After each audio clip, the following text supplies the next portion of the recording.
با سلام دوستای عزیز، به کانال خودتون خیلی خوش اومدید. امروز اومدم بهتون یاد بدم که چطور از این کنار از این کارتا بذارید که هر وقت یه موضوعی دارید توی ویدیوتون که مربوط به اون ویدیوی توی کانالتون میشه، این کارتا رو بذارید این کنار تا به بیننده بگید برو اون ویدیو رو ببین، ویدیو امروز مربوط به اینه. یا اگه ویوی میخوای ببینی، ویوی میخوای بگیری، از این کارتا استفاده کنید. فکر نکنم چیز دیگه هم بمونه. ممنون شم که چنل رو سابسکرایب کنید، زنگوله کنارش فعال کنید تا من زودتر به هدفم برسم. و اگه نظری هم داری یا دوست داری ویدیو آموزشی که بهش نیاز داری، تو بخش کامنت ها بهم بگو، من چرا که نه برات درست میکنم. اینجا من هستم که نیازهای شما برطرف بشه.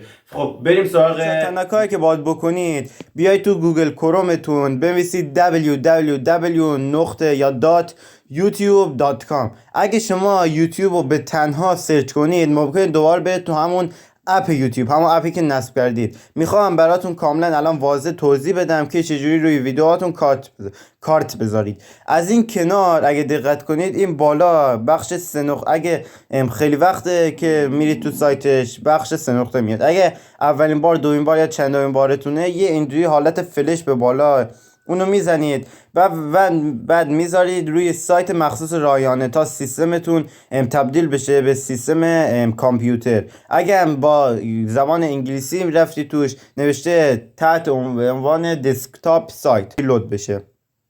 کمی منتظر بمونید، همه چی براتون لود میشه و میشه کاملا میشه سیستم کامپیوتر. فقط توی گوگل اینجوری، اگه بیاید از گوگل بیرون ممکن همچی تغییر کنه و مثل همون موبایل بشه.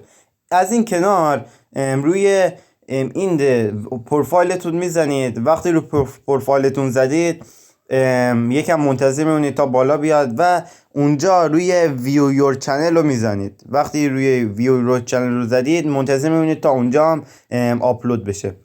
وقتی آپلود شد، اینجا از این کنار، از این بغل، روی من اینجا بهتون دقیق‌تر میدم چون خیلی ریزه، اینو میزنید، منتظر میمونید، میره وارد سایت یوتیوب استودیو میشه و از اونجا یکم دیگه کار داره که اونجا دیگه کارمون تکمیل میشه و شما میتونید به راحتی روی ویدیوتون کارت بذارید.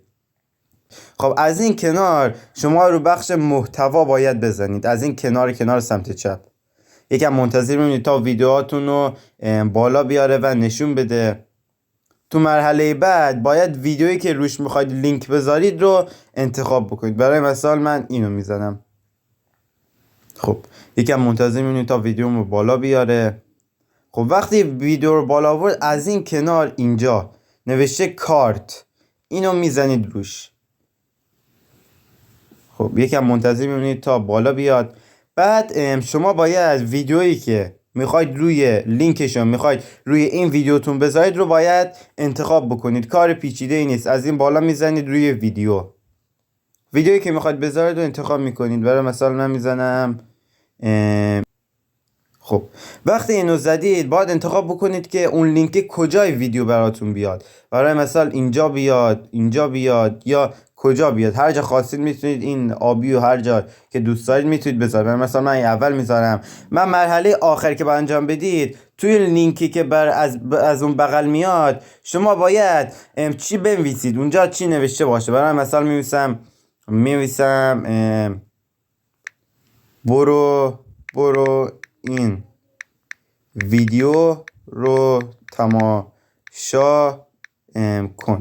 تو بخش زیرم همینو می‌نویسید. وقتی همینم نوشتید، دیگه کار دیگه ای نمونده و شما از این کنار رو بخش سیو میزنید. حالا که من نمیخوام لینک بذارم، از این بغل رو سیو بزنین، کاملا لینک اون ویدیویی که میخواید تو این ویدیوتون باشه براتون میاد. امیدوارم از ویدیو امروزمون خوشتون اومده باشه.